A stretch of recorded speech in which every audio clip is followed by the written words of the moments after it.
ശ്രീരാമ രാമ രാമ ശ്രീരാമചന്ദ്ര ജയ. ശ്രീരാമ രാമ രാമ ശ്രീരാമഭദ്ര ജയ. ശ്രീരാമ രാമ രാമ സീതാഭിരാമ രാമ. ശ്രീരാമ രാമ രാമ ലോകാഭിരാമ ജയ. നമസ്കാരം.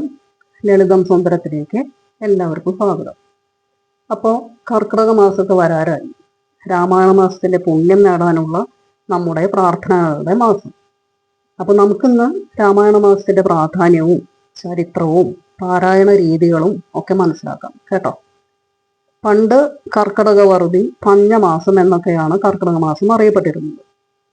പ്രകൃതിക്ഷോഭവും രോഗങ്ങളും മൂലം ആളുകൾക്ക് പുറത്തിറങ്ങാനും ജോലി ചെയ്യാനും വരുമാനം കണ്ടെത്താനും ഒന്നും കഴിയാതിരുന്ന കാലമായിരുന്നത്.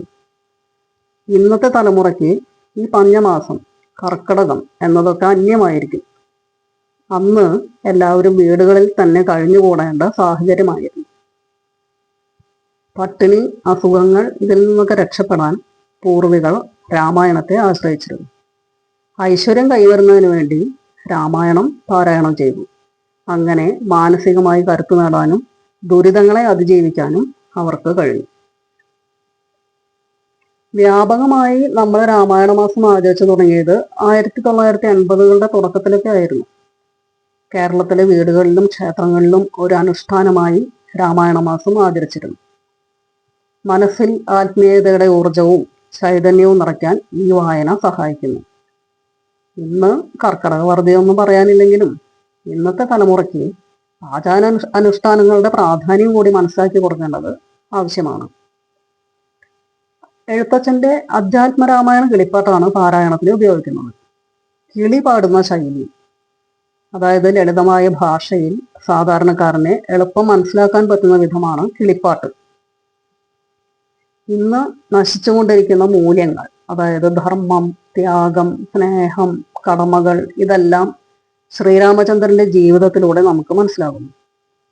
പിന്നെ മനസ്സിന് സമാധാനവും പോസിറ്റീവ് എനർജിയും കൈവരുന്നു. നാം എന്നും വിളക്ക് കൊളുത്തുമ്പോഴും ജപിക്കുമ്പോഴും നമുക്ക് കൈവരുന്ന ഒരു ഊർജമില്ലേ, അതുപോലെ തന്നെ ഒരു മാസം മുഴുവൻ രാമായണം വായിക്കുന്നതിലൂടെ കോടി പുണ്യം ലഭിക്കുമെന്നാണ് സങ്കല്പം. ഇനി എങ്ങനെയാണ് വായിക്കേണ്ടത്? കർക്കിടകം 1 തുടങ്ങി മാസം അവസാനിക്കുമ്പോൾ രാമായണം 24,000 ശ്ലോകങ്ങൾ വായിച്ചു തീർക്കണമെന്നാണ് ശാസ്ത്രം. ഒരു ദിവസം നിശ്ചിത ഭാഗങ്ങൾ വെച്ച് ആ മാസം മുഴുവനായി വായിച്ചു തീർക്കാവുന്നതാണ്. ബാലകാന്ഡം മുതൽ യുദ്ധകാന്ഡം വരെ, അതായത് ശ്രീരാമ പട്ടാഭിഷേകം വരെയാണ് വായിക്കേണ്ടത്. യുദ്ധം, മരണം ഇവ പ്രതിപാദിക്കുന്ന ഭാഗങ്ങൾ വായിക്കുമ്പോൾ നിർത്താതെ ശുഭകരമായ വരികൾ വായിച്ച് അന്നത്തെ പാരായണം അവസാനിപ്പിക്കുക. ശരീരവും മനസ്സും ശുദ്ധിയാക്കി നിലത്ത് പായയോ ആവണപ്പലകയോ ഇട്ട് അതിലിരിക്കുക. കിഴക്കോട്ടോ വടക്കോട്ടോ അഭിമുഖമായി ഇരിക്കണം. പുസ്തകം പീഠത്തിലോ തുണിയിലോ വെച്ച് നിലവിളക്ക് കൊളുത്തി ഗണപതിയെയും ശ്രീരാമനെയും നമിച്ചുകൊണ്ട് രാമായണം വന്ദിച്ചുകൊണ്ട് വായന ആരംഭിക്കണം. ബ്രാഹ്മമുഹൂർത്തത്തിൽ വായിക്കുന്നതാണ് ഉത്തമം. സന്ധ്യാസമയത്ത് പാരായണം ചെയ്യരുത് എന്നാണ് വിശ്വാസം. പക്ഷേ ഏതു സമയത്ത് ശുദ്ധിയായി വായിക്കാമെന്നും പറയുന്നുണ്ട്. എനിക്ക് തോന്നുന്നത് ക്ഷേത്രങ്ങളിലൊക്കെ 5 മണി തൊട്ട് അങ്ങനെ ഒരു 6 മണി വരെയുള്ള സമയം വരെയൊക്കെയാണ് രാമായണം വായിക്കാറുള്ളത്.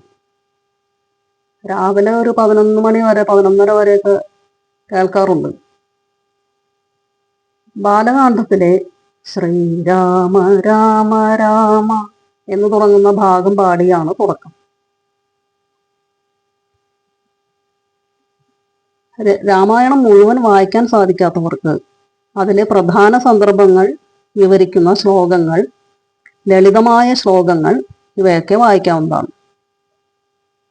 മുഴുവൻ രാമായണവും വായിക്കുന്നതിന് തുല്യമായി കണക്കാക്കുന്ന ഒന്നാണ് ഏകശ്ലോകി രാമായണം. ദിവസവും ഈ ഒറ്റ ശ്ലോകം ചൊല്ലുന്നത് മുഴുവൻ രാമായണവും വായിച്ചതിന്റെ ഫലം തരുമെന്നാണ് വിശ്വാസം. അപ്പൊ എന്താണ് ഈ ഏകശ്ലോകി രാമായണം എന്ന് പറഞ്ഞാൽ? പ്രധാന സംഭവങ്ങളെല്ലാം ചുരുക്കി അതായത് രാമായണത്തിലെ പ്രധാന സംഭവങ്ങളെല്ലാം ചുരുക്കി ഒരൊറ്റ ശ്ലോകത്തിൽ പ്രതിപാദിക്കുന്നതാണ് ഏകശ്ലോക രാമായണം. പിന്നെ പ്രധാന ഭാഗങ്ങളുടെ സംഗ്രഹങ്ങൾ അടങ്ങിയ ലഘുപുസ്തകങ്ങൾ മാർക്കറ്റിൽ ലഭ്യമാണ്. അതുപോലെ ഇപ്പോൾ യൂട്യൂബിൽ ധാരാളമായിട്ട് രാമായണ പാരായണം കേൾക്കാലോ.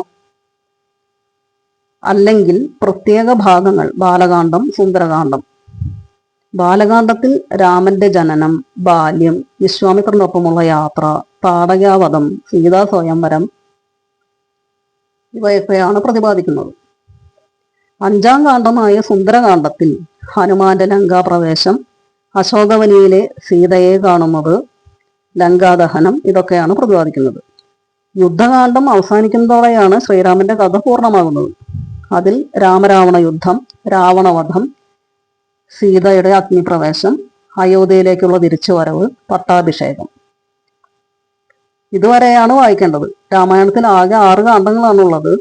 അപ്പൊ ബാലകാന്ഡം തുടങ്ങി ശ്രീരാമ പട്ടാഭിഷേകം വരെയാണ് വായിക്കേണ്ടത്. പക്ഷെ അത് മുഴുവൻ വായിക്കാൻ സാധിക്കാത്തവർക്ക് അതിലെ പ്രധാന സന്ദർഭങ്ങൾ വിവരിക്കുന്ന ശ്ലോകങ്ങൾ, ലളിതമായ ശ്ലോകങ്ങൾ ഇത് വായിക്കാം. രാമായ രാമഭദ്രായ രാമചന്ദ്രായ വേധസേ രഘുനാഥായ നാഥായ സീതായ പദയേ നമഃ. മലയാളിയുടെ ഉച്ചാരണ ശുദ്ധിയോടെയുള്ള പാരായണം പ്രസിദ്ധമാണല്ലോ. 20 മിനിറ്റ് വെച്ച് ദിവസവും വായിക്കാം. ഇനി രാമായണ മാസത്തിൽ ഹിന്ദുക്കൾ സസ്യാഹാരം മാത്രം കഴിക്കുന്നവരാണ്. ചിലർ 7 ദിവസം, ചിലർ 14 ദിവസം, ചിലർ സമ്പൂർണ്ണ മാസവും വ്രതം എടുക്കുന്നു. ഇമ്മ്യൂണിറ്റി വർദ്ധിപ്പിക്കാൻ എളുപ്പം ദഹിക്കുന്നതും പോഷകസമൃദ്ധമായതും ചൂടുള്ളതുമായ ഭക്ഷണം കഴിക്കുക. ദഹന പ്രശ്നങ്ങളും അണുബാധയും ഒഴിവാക്കാൻ മത്സ്യമാംസാദികൾ പരമാവധി ഒഴിവാക്കുക.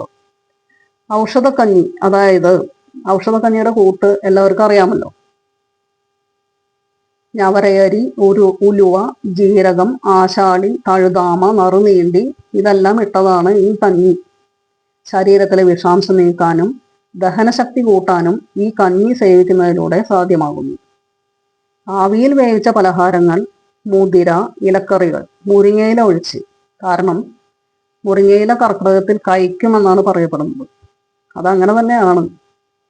മുളപ്പിച്ച പയർവർഗ്ഗങ്ങൾ, പച്ചക്കറികൾ, ചേമ്പ്, കാച്ചിൽ, പാവയ്ക്ക ഇതെല്ലാം ഭക്ഷണത്തിൽ ഉൾപ്പെടുത്തുക. ശർക്കര, ചുക്ക്, കുരുമുളക്, നെയ്യ്, ഉലുവ ഇത് കഴിക്കുമ്പോൾ ബലവും ഊർജവും ലഭിക്കുന്നു. അപ്പോൾ രാമായണ മാസത്തിന്റെ പ്രാധാന്യം എല്ലാവർക്കും മനസ്സിലായല്ലോ. ഇന്നത്തെ യുവതലമുറയ്ക്ക് കുറേയൊക്കെ പറ്റുന്ന രീതിയിൽ ഇത് ഫോളോ ചെയ്യേണ്ടത് വളരെ അത്യാവശ്യമാണ്. ആത്മീയ ചൈതന്യം ലഭിക്കാൻ ഭൗതികമായുള്ള ഈ അനുഷ്ഠാനങ്ങളാകാം. രാമായണം പാരായണം ചെയ്യാൻ പറ്റിയില്ലെങ്കിലും ഭക്തിയും നാമജപങ്ങളും എല്ലാവർക്കും വളരെ ഗുണകരമാണ്.